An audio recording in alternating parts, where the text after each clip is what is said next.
بزرگان محترم اور میرے عزیز دوستوں اور معزز ویورز،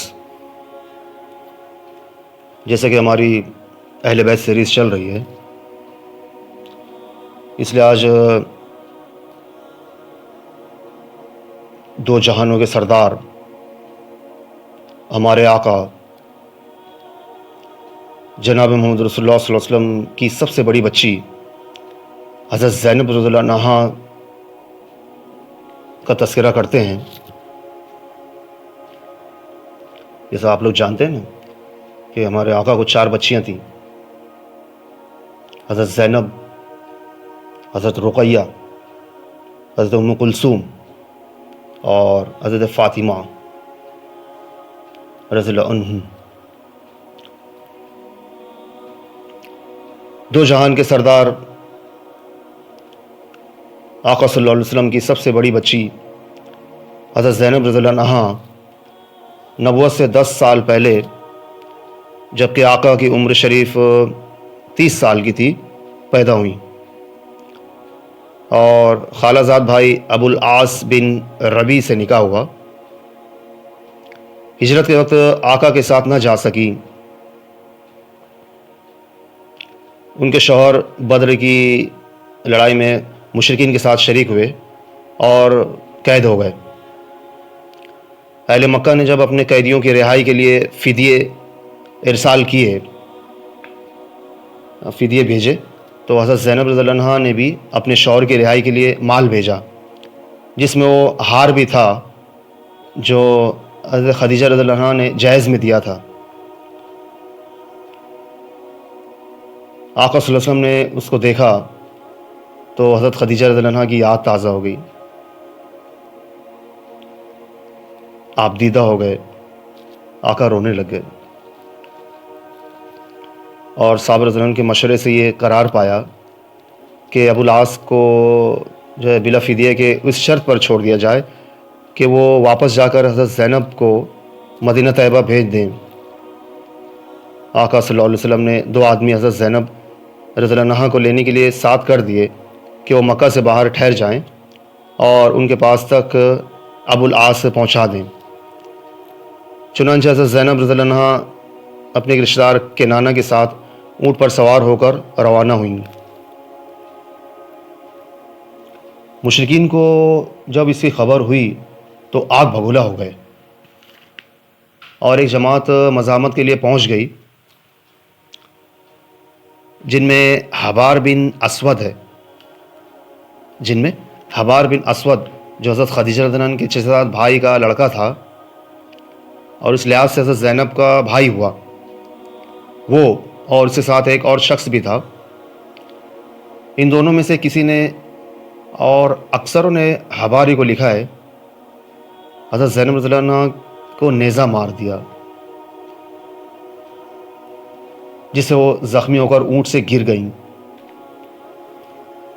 چونکہ پریگننٹ تھی، اس وجہ سے پیٹ سے بچہ بھی ضائع ہو گیا۔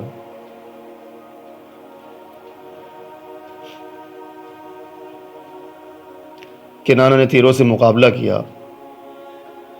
ابو سفیان نے ان سے کہا کہ محمد کی بچی اور اس طرح علیہ اعلان چلی جائے، یہ تو گوارا نہیں ہو، اس وقت واپس چلو، پھر چھپکے سے بھیج دینا۔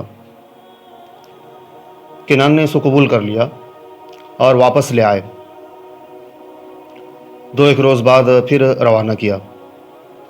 حضرت زینب رضی اللہ عنہا کا یہ زخم کئی سال تک رہا، چونکہ حاملہ تھی، اور کئی سال اس میں بیمار رہ کر سن 8 ہجری میں انتقال فرمایا، رضی اللہ عنہا و ارضاہا۔ ہمارے آقا صلی اللہ علیہ وسلم نے ارشاد فرمایا کہ وہ میری سب سے اچھی بچی تھی، وہ جو میری محبت میں ستائی گئی۔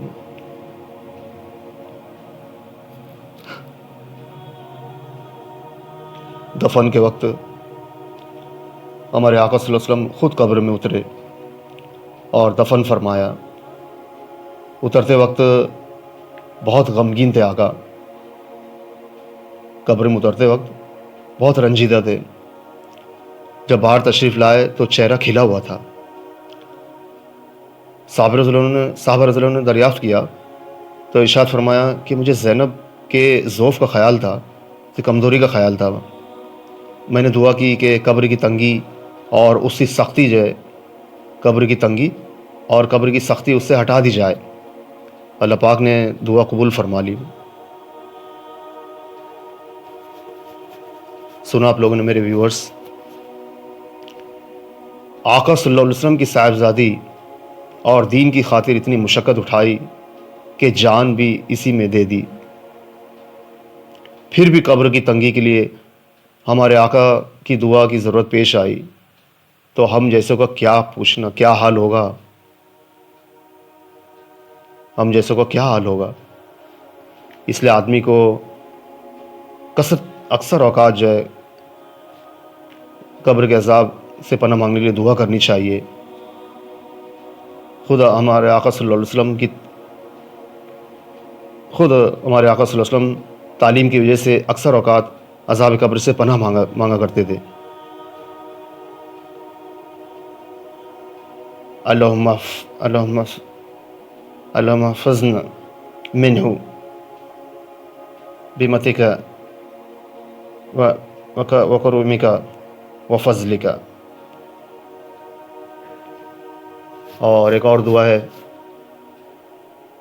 اللہم انا حفظنا من بلاء الدنیا وعذاب القبر وعذاب الحشر۔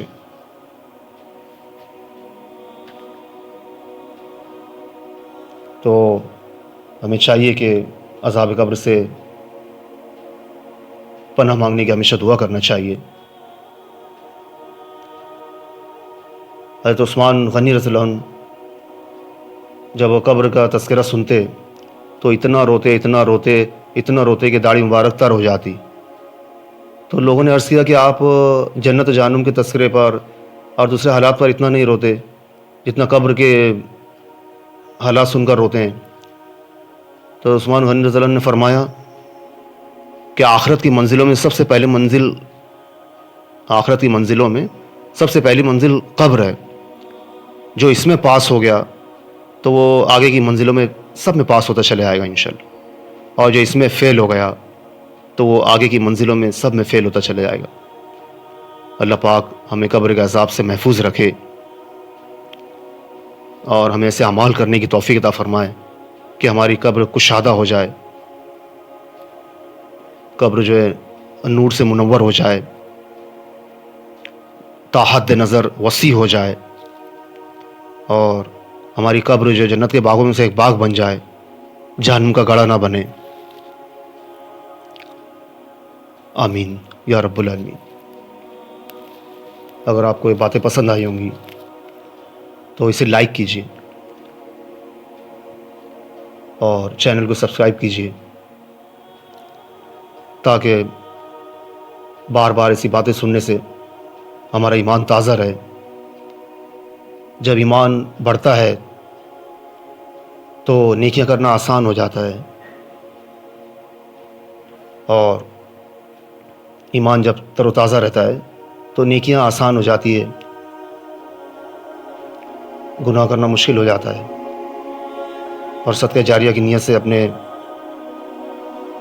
فرینڈس میں اس کو شیئر کیجیے تاکہ دینی ماحول بنے، ایک عام ماحول بنے، سنتیں زندہ ہوں، بدعتیں ختم ہوں، اور اللہ پاک کو ہم پہ پیار آ جائے۔ وآخر دعوانا الحمدللہ رب العالمین۔